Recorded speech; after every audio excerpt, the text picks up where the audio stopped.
After having all of our landscaping done, everything in our yard looks really good with the exception of this old concrete slab right here. So that's the area that I want to make a deck over. It'll just sit down on top of there. It's not really going to be anchored to anything. I don't think that's really necessary. The problems are here. You can see that the concrete comes up right here and then it flows back down this way. And that's a pretty big rise from here all the way over to here, and it's also got big huge cracks running through that, so it's uneven all the way through. So I need to address all of that. So the deck should come up here this way, and then the other problem area is going to be these natural stone steps here. So hopefully I can just cut away the edges of the top boards to kind of fit that and make it look nice. And also this deck, or the concrete slab here, comes up to about here and then over. This was just all covered up with dirt. Hey, there's Cobra. This is all covered up with dirt, so I need to remove that so I can set some posts in there. And the other problem is going to be here. This is the door to my shop, but I can't have the deck go all the way through there because it's going to be raised up about 6 inches or so, because then that would be awkward to go into the shop. So, and I've got these steps coming up this way. So what I'm going to do is I'm just going to take the deck right to this point. It might be a little bit weird to walk down this way. You would step in here to go into my shop, or you would just walk over here, and then right here there would be a step up to the deck. I've set a board here so you can see how big of a difference that is from one side to the other. It isn't completely level here. This needs to go up probably another 1/2 inch on that side. So that's about a 2-inch difference from this side over to this side. So my plan is to make the entire deck in 2 frames. So there's going to be a square frame here, and then I can make this kind of odd wedge-shaped one separately. I'll just join those together and then just put all the planks on top. This is going to be a very unconventional way of making a deck. First, I want to start out by making the frame. I'm going to be using ground contact rated, pressure treated 2x4s for this. I'm going to make this first cut using a jigsaw just to narrow down one side of this board. This is going to be the side that goes up by those steps.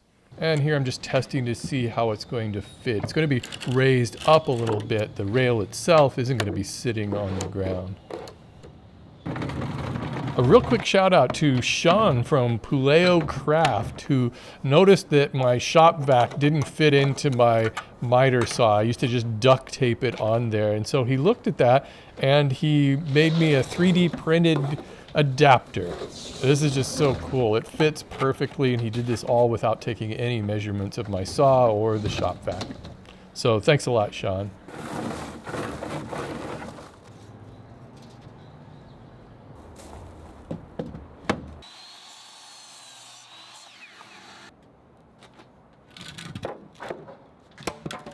I'll just drive 3-inch deck screws right into the ends of each of those boards.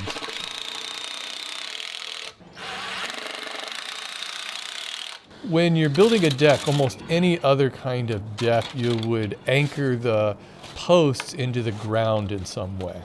Usually that means dropping like 4x4 or 6x6 pressure treated posts into concrete and raising that deck up. In this case, I just want the whole deck to just be setting on the ground and just let gravity hold it in place. Normally, in this kind of situation where you have a wall, you would attach a ledger board to that wall that you could then, attach your boards to. But here, again, this is kind of a weird situation. I don't want to try to anchor a ledger board into that stucco wall over there, and that retaining wall behind that wood is just this old concrete that's been there for 70 years, and it's just super hard and very difficult to attach anchors to. The other thing I had to keep in mind was that there's going to be an end cap on that far side and then on the left side as you're looking at this here. So I wanted to make sure that I left a gap in between those walls. On the right side, against that retaining wall, there's not going to be an end cap. The top boards, the planks, are going to butt right up to that.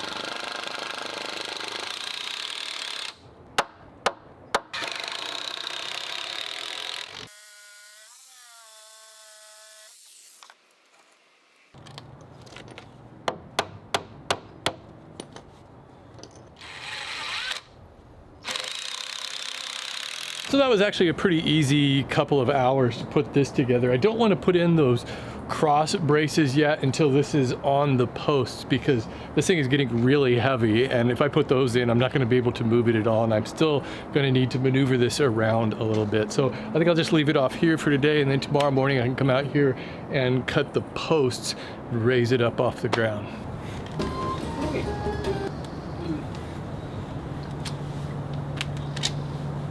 All right, so my plan is to get this thing up off the ground. I need to cut out the posts, and so the height of this deck is going to be determined by that corner. That's why all of those side pieces in this rail are all kind of wedge shape up to about that tall, so that when I raise that up, I just want to raise it up maybe a ½ inch off the ground, and then I can level it, and that'll determine how the rest of this goes. I'm guessing it should be around 7 to 8 inches once I get the top on.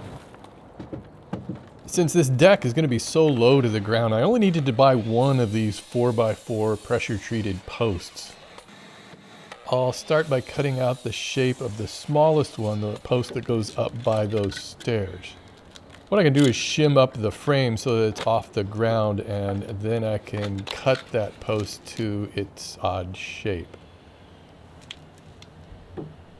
Normally what you do is make the posts a little extra long and then set those into the footers, usually like a concrete footer, and then once you attach the frame of the deck and level it all up, you can just take a saw and cut the tops of those posts all flush with the top of the frame. But in this case, I'm not really going to be able to get a saw into these areas to cut the tops of those posts off. So I'm just going to cut them all to their exact size now. It's really not that much more difficult. This one's really going to be the most important one, because I'm going to get this one right, get it to fit in there pretty nicely, and then the rest of them should be a lot easier.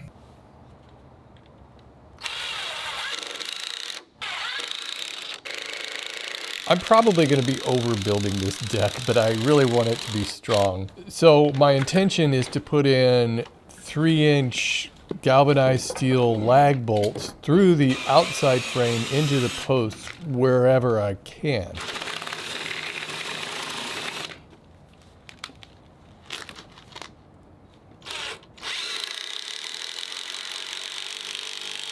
On the posts where I don't have access to that outside rail, I can use inside angle brackets.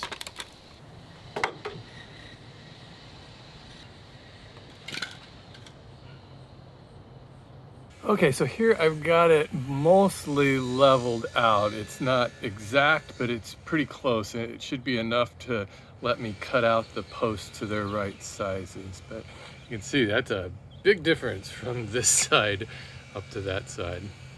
Also, to help prevent any moisture damage, I'm going to seal the bottoms of all of these posts with joist flashing.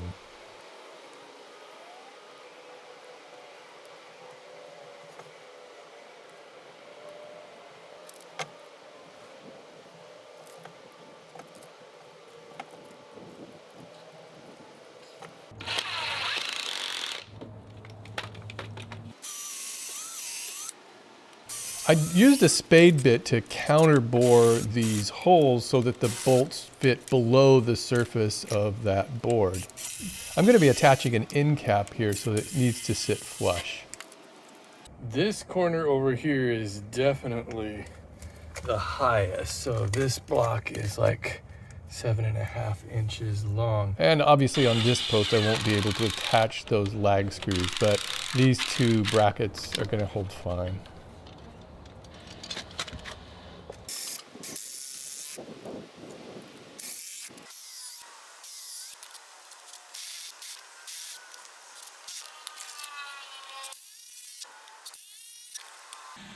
Now I can start working on this trickier part, the part that has that angled area by the stairs.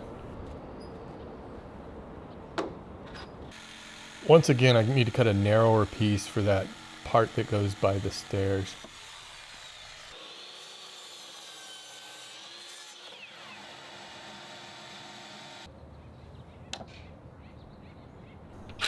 And like before, I'll screw the 4 frame pieces together using 3-inch deck screws.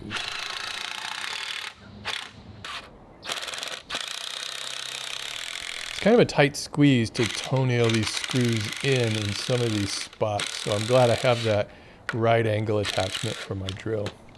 I'll secure this section of the frame to the other frame using those 3-inch lag screws. I won't need to make any counter bores on these since they're underneath the deck.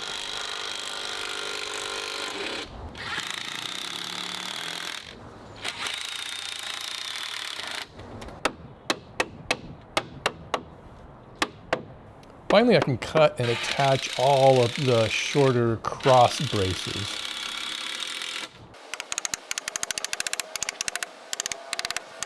Like all of the other joists, I'm spacing these at 16 inches apart.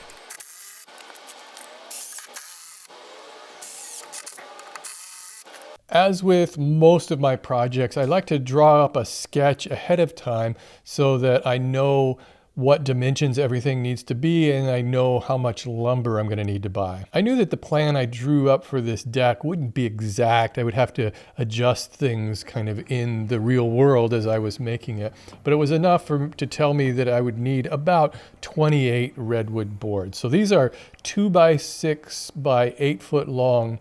Redwood is widely available here in Northern California, and there's lots of different types and lengths that you can buy. The ones I got are called all heart redwood. It's a little bit more expensive than the cheaper variety, which is called con redwood. I guess that's construction grade redwood. I'm not really sure.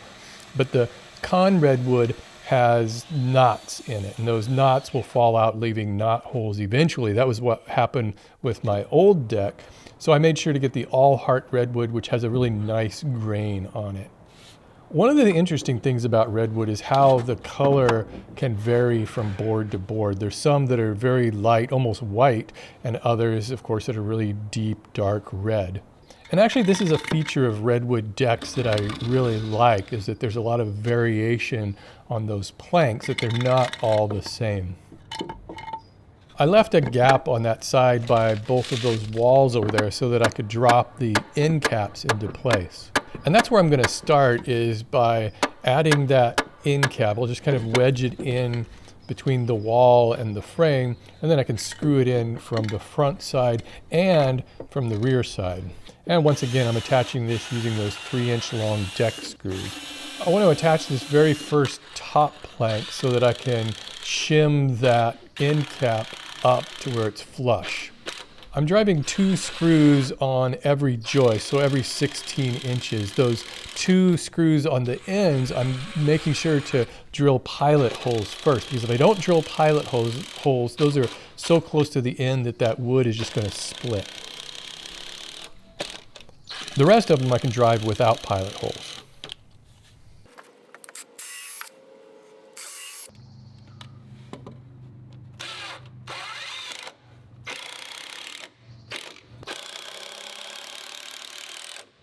Wherever that end cap is up against the wall, I need to drive the screws from the inside through the frame into the board. And once again, this is just another unconventional way of making a deck. Usually, those end caps would be the thing that you install last.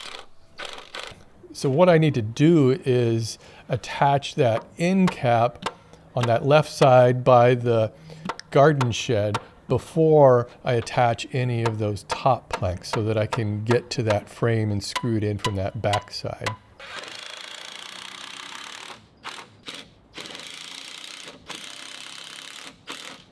And that means I'll have to cut each of the top planks to fit inside of that end cap and the retaining wall. Normally, when you build a deck, you would just kind of cut all of the boards a little extra oversized, slap them down, and then once they're all attached, you could just run a saw right along that frame and even them all up. Another thing about these redwood boards is that most of them are really wet. In other words, they're going to shrink once they start to dry out. They're going to shrink from side to side. The end-to-end measurement won't really shrink, but they definitely will get narrower. So usually when you install deck boards, you would want to leave an 1/8 inch or a 1/4 inch gap between them.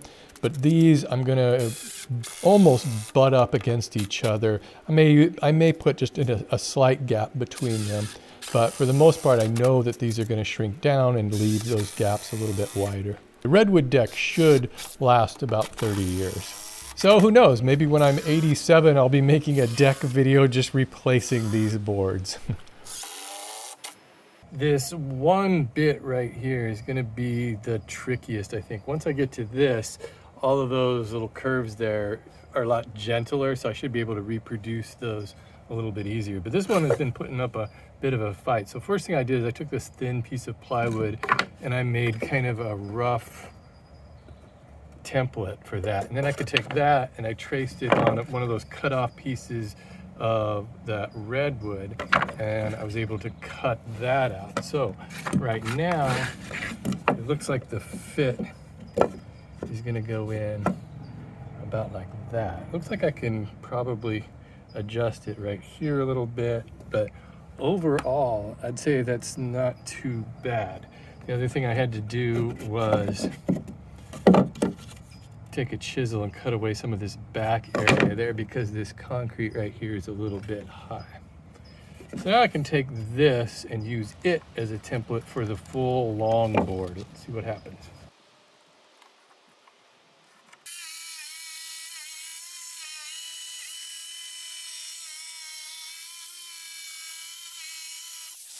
By the way, if you love woodworking or are just woodworking curious, I'd like to remind you of my free award-winning monthly newsletter, Notes from the Shop. It's something I send out the first Friday of every month, and it's filled with woodworking advice, stories, projects, free giveaways, and just tons more. It only takes a second to sign up over at notesfromsteve.com. There's also a link down in the description.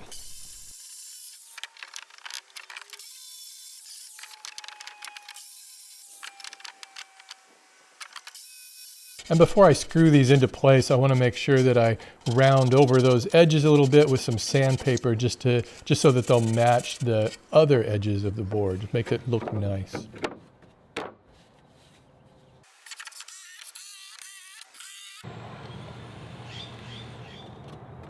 This template system actually worked out pretty well, using a thin template to draw the shape of that stone and then transfer it to the redwood board.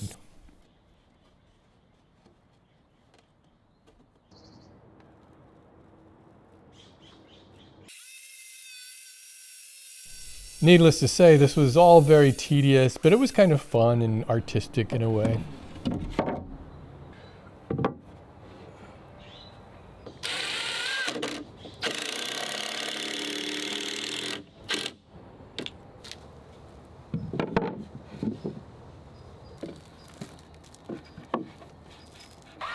Once I got those final end caps in place, I could use my pressure washer to clean all of these boards and that retaining wall so that I could apply a coat of stain and sealer.